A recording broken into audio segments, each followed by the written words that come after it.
Someone the other day asked, name one thing that Obama has done that deserves impeachment. Can you even name one thing?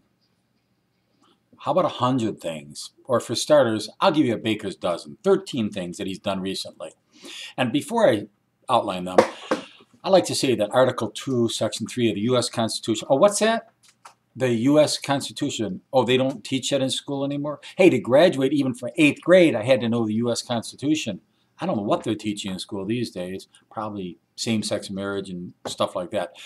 At any rate, the U.S. Constitution does give the authority and the obligation to the president to enforce the laws. And he cannot pick which laws he enforces. He has to prudently enforce the laws. That's what he does. You know, we got the executive, judicial, he's the executive, of course, and you got judicial, that'd be the Supreme Court and other courts. You got the legislative, that would be Congress.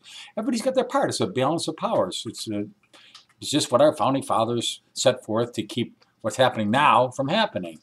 But let me just go through the quick baker's dozen.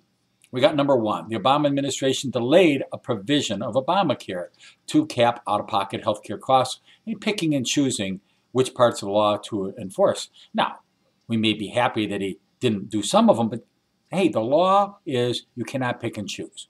That's impeachable offense number one. Number two, the Fourth Circuit Court of Appeals joined the Federal Appeals Court in D.C. and Philadelphia in ruling that Obama's National Labor Relations Board recess appointments, who by law must be approved by Congress, were unconstitutional.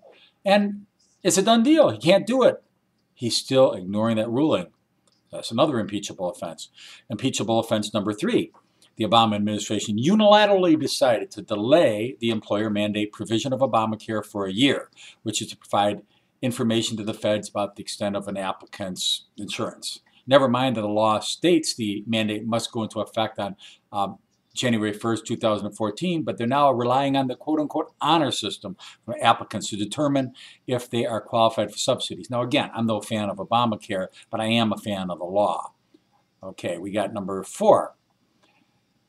The Supreme Court ruled in Shelby County versus Eric Holder that Section 4 of the Voting Rights Act is unconstitutional, and that the formula can no longer be used as a basis for subjecting jurisdiction to preclearance. Instead of complying with the ruling, Holder had filed suit in order that Texas to submit the preclearance in defiance of Congress's authority to legislate and the Supreme Court's authority to rule on the constitutionality of the law. Impeachable offense number five.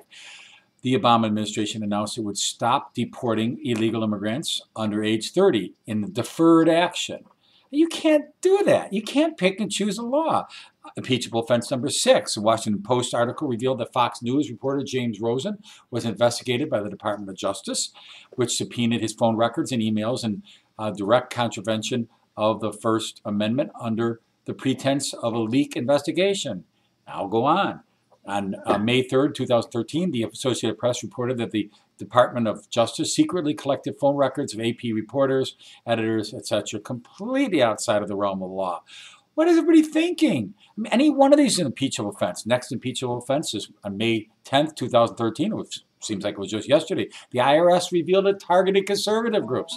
Next impeachable offense is when asked about Operation Fast and Furious, Attorney General Eric Holder falsely testified, quote, "I'm not sure of the exact date, but I probably heard about it, this Fast and Furious thing, for the first time over the last few weeks." I mean, give me a break. What on earth is going on? Of course Obama knew about this. Of course Holder knew about this. Next offense, number 10. EPA issued final rules regulating greenhouse gas emissions on electric utilities that require power plants to use non-existent carbon capture and control technology to meet new emissions standards. That was in defiance of Congress's rejection of cap and trade legislation. He's doing and run around Congress. Number 11. The administration postponed Medicare Advantage cuts by calling them a demonstration project and used funds not approved by Congress to delay effects of those cuts before election. It's like stealing. I mean, it's like his personal checkbook here. And number 12, impeachable offense. Attorney General Holder lied to Congress saying decisions made in the new Black Panther Party were made by career attorneys in the department.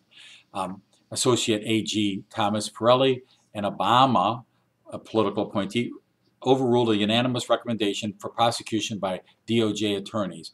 And number 13, federal judge Martin Feldman held that the Obama administration in contempt for reimposing an offshore drilling moratorium that it was struck down by the court. So it was February 3rd, 2010.